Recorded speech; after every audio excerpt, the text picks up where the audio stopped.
अब ये बादल जो केरल से डिवाइड हुई थी, कुछ चली गई थी मुंबई की तरफ और ज़्यादातर सीधे चली गई थी वेस्ट बंगाल कोलकाता की तरफ, उनको दो डिवीज़न हुआ था।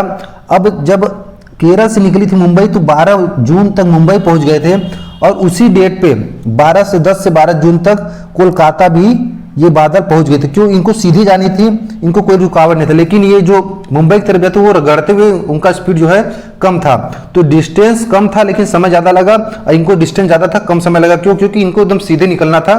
तो यहाँ पे जब बादल पहुंच जाती 12 जून को, पहला बारिश जो होता है कोलकाता के आसपास वेस्ट बंगाल के एरिया में, वहाँ पे 12 जून तक बादल पहुंच जाती है और वहाँ पे बारिश स्टार्ट करना शुरू हो जाती है।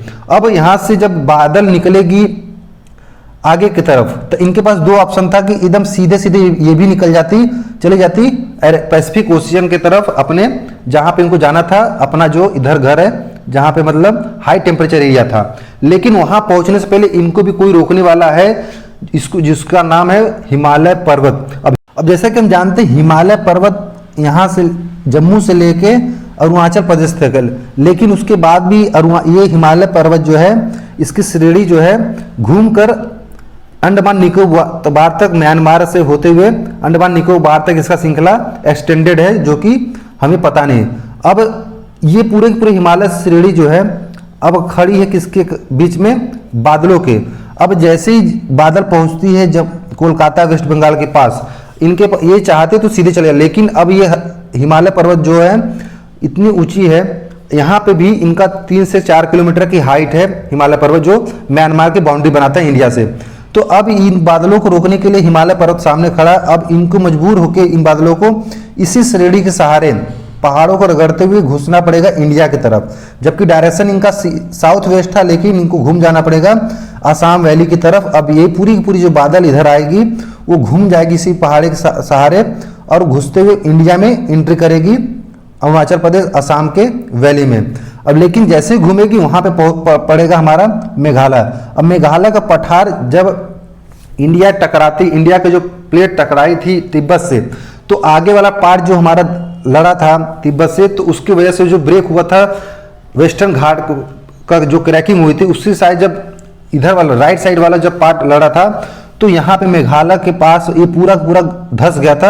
अब मेघालय पे एक खड़ा कगार बन जाता है। तो अब मेघालय के सामने जैसे ही बादल पहुंचती, मेघालय पे पूरी बादल रुक जाती है ज़्यादातर, और वहाँ पे सबसे ज़्यादा बारिश होती है। इसीलिए दोस्तों पूरे इंडिया में सबसे ज़्यादा बारिश जो है मेघालय के एरिया में होती है। वो चेरापूंजी के जो एरिया है सबसे ज़्यादा बारिश 1100 सेंटीमीटर बारिश पर ईयर यहाँ पे होती है।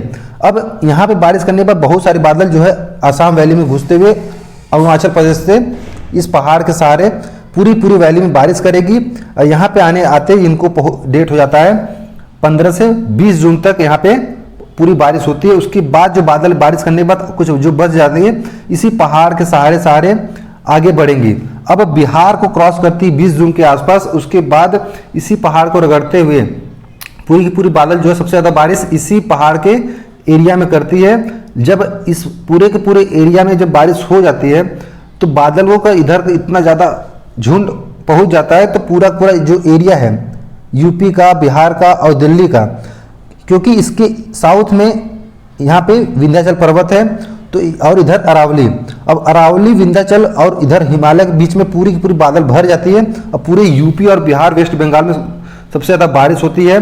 और इसीलिए पूरा दोस्तों साउथ के अलावा जो इंडिया का पार्ट है नॉर्दर्न इंडिया, बारिश सबसे ज़्यादा मिलती है, और यही सबसे कारण है कि सबसे ज़्यादा हरियाली इसी एरिया में है। अब 1 जुलाई तक यहाँ से जो अरावली से चल के आई थी बादल मुंबई की तरफ से, वो भी यहाँ पहुँच चुकी है, और जो असम वैली से बादल निकल के आई है वो भी 1 से 5 जुलाई तक उत्तराखंड के आसपास पहुँच चुकी है। जब ये दोनों बादल एक साथ बढ़ेंगी तो पहाड़ों पे जब चढ़ने लगेंगे, एक साइड से दूसरा बादल चढ़ रहा है और दूसरे साइड से दूसरी बादल चढ़ रही है ऊपर की तरफ। जैसे ऊपर चढ़ती है ये दोनों बादल एक दूसरे से टकराएंगी, और टकराने की वजह से इनका जो मात्रा है उतना बढ़ जाएगा। वो अचानक से ऊपर की तरफ बढ़ती है, जैसे दो गाड़ी आपस में लड़े तो गाड़ी का आगे वाला हिस्सा जो है ऊपर की तरफ आगे की तरफ उड़ जाती है। उसी तरह दोनों बादल आगे लड़ेंगी और उनका जो सिर है आगे तरफ ऊपर की तरफ बढ़ने लगेगी और उसकी वजह से कंडेंसेशन ज़्यादा रैपिडली होती है। बहुत तेज़ी से भाप जो है, बादल जो है ठंड होके पूरा पानी बन जाता है। अचानक से ढेर सारा पानी एक ही जगह जब गिरता है तो उसको कहते हैं बादल का फटना। बादल फटना इसका ऐसा कोई अलग कोई सिस्टम नहीं है कि बादल फट या वहाँ से ढेर सारा पानी गिर गया, कोई छत नहीं है। डिजास्टर जैसा माहौल हो जाता है, इसलिए वहाँ पे भूस्खलन जैसे हादसे वहाँ पे होता है। और उत्तर काशी जो उत्तर केदारनाथ का एरिया है, ज़्यादातर उसी एरिया में बादल का फटने का जो घटना सामने आती है। तो इंडिया में सबसे ज़्यादा बादल जो फटता है वो उत्तराखंड के एरिया में होता है। क्यों? क्योंकि यहाँ से दो बादल अपनी तरफ से एक ही तरफ बढ़ रही है और उनका कोलिजन जब होता है, टकराव होता है, तो वहाँ पे सबसे ज़्यादा बादल फटते ही और वहाँ पे सबसे ज़्यादा नुकसान उसी एरिया में होता है। अब जब बादल फटेगी तो उधर के एरिया से जो पानी अचानक से बढ़ेगा, उस एरिया में दिल्ली के और यूपी, ईस्टर्न यूपी जो है पूरा बाढ़ के चपेट में आती है। तो ये सब पूरा जो है बाढ़ का एरिया है। असम वैली में से इतनी ज़्यादा बारिश होगी उतनी ज़्यादा उधर बाढ़ होगी। और दूसरा एरिया जो बाढ़ का है वो उत्तराखंड और ईस्टर्न यूपी का एरिया है, जहाँ पे सबसे ज़्यादा बाढ़ आने की संभावना है। जुलाई और आखिरी जुलाई जाते ये जम्मू कश्मीर तक थोड़ा बहुत बादल पहुँच जाता है और थोड़ा बहुत जम्मू में भी बारिश हो जाती है। तो जैसे जुलाई का महीना खत्म होता है, अगस्त की एंट्री होती है। अगस्त तक बारिश हर जगह पूरे इंडिया में छा जाएगा। पूरे अगस्त तक पूरे इंडिया में बारिश होती है। उसके बाद जो है जैसे कि सूर्य का जो किरण जो यहाँ पे गर्मी दे रही थी कि हाँ तिब्बत के पठार की तरफ, अब वो सूर्य जो है, सूरज की जो किरणें जो सीधे पड़नी चाहिए थे तिब्बत की तरफ, अब वो शिफ्ट हो जाएंगी साउथ हेमिस्फीयर में। और यहाँ से जो गर्मी थी वो शिफ्ट हो जाएगी साउदर्न हेमिस्फीयर में।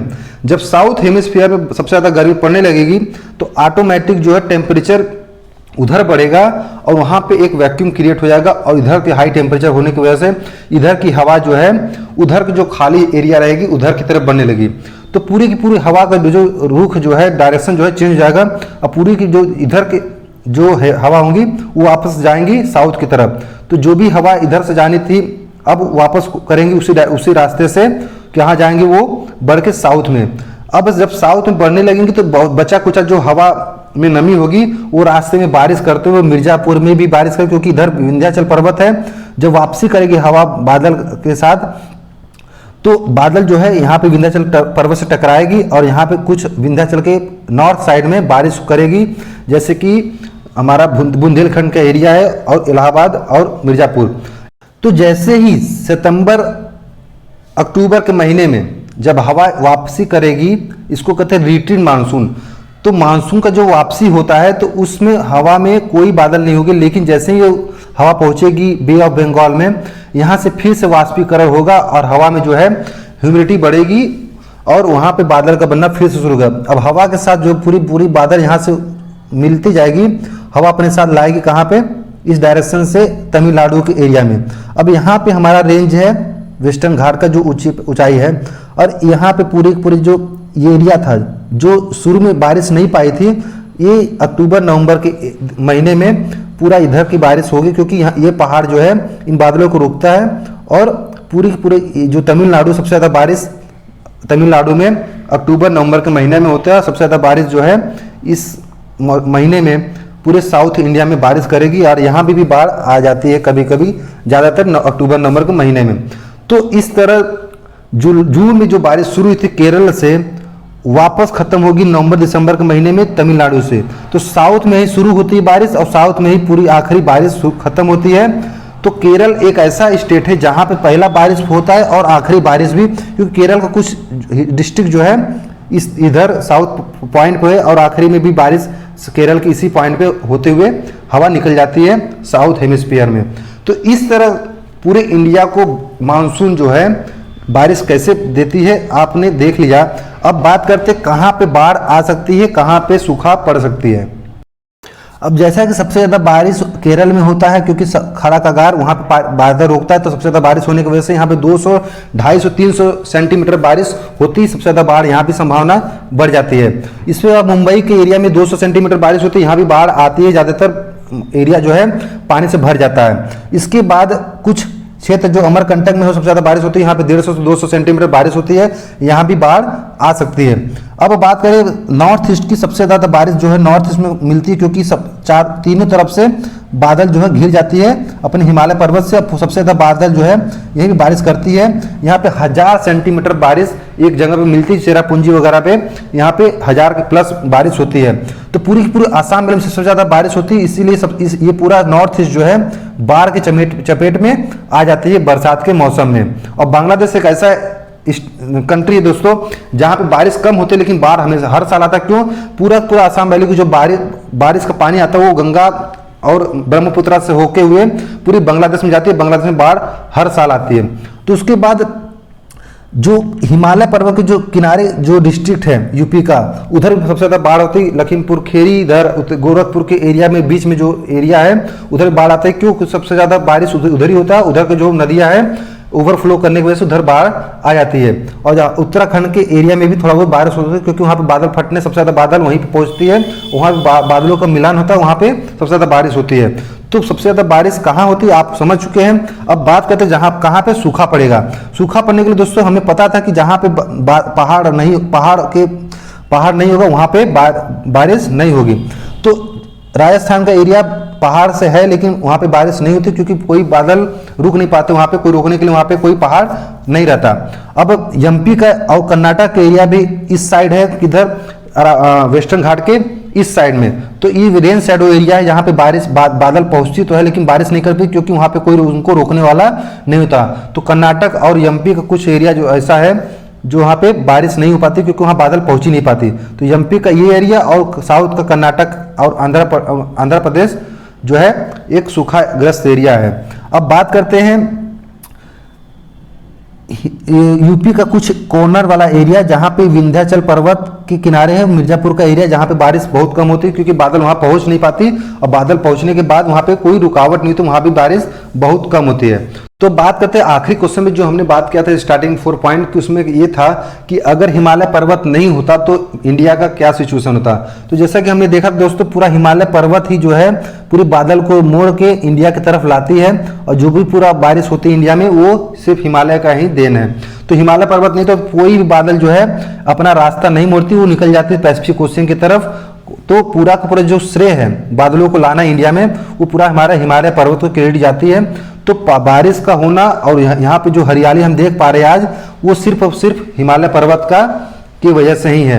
इसके अलावा एक और हिमालय पर्वत जो हमें बचाती है वो ये कि जो साइबेरियन हवा चलती है ठंडी के लिए, जब ठंड का मौसम आता है तो ऐसा नहीं है कि हमारे इंडिया में कम ठंडी पड़ती है। इतना ठंड पड़ने के बाद भी हमारे इंडिया में कुछ एरिया ऐसे है जहाँ पे आराम से लोग बिना ठंड के रह लेते हैं। लेकिन अगर यही पहाड़ नहीं होता तो जो साइबेरिया जो नॉर्थ आर्कटिक सर्कल से जो हवा चल के आती है साउदर्न हेमिस्फीयर में गर्मी की तरफ, वो पूरी की पूरी जो ठंड हवा लाती है वो पूरा इंडिया में घुस जाती है। लेकिन ये पहाड़ जो है उस हवा को घुसने से रोक लेती है और पूरी की जो ठंड हवा है पूरे तिब्बत के एरिया में रह जाती है। यही कारण दोस्तों तिब्बत और चाइना के इधर जो ये वाला एरिया है यहाँ कोई मानव यहाँ पे नहीं रहते, ज़्यादातर लोग चाइना के ईस्ट साइड में रहते हैं। तो ये पूरा का पूरा जिस तरह यहाँ पे तिब्बत का एरिया जो पठार है वहाँ पे कोई नहीं रहता, वहाँ उसी तरह इंडिया में भी ये पूरा एरिया ठंड और रेगिस्तानी होता तो यहाँ पे कोई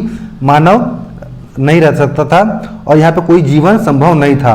तो दोस्तों ये था हमारा वीडियो। अगर आपको वीडियो में कोई भी डाउट हो, कोई भी चीज़ नहीं समझ आए तो प्लीज़ कमेंट सेक्शन में आप क्वेश्चन पूछ सकते हैं, मैं उसका जवाब दूंगा।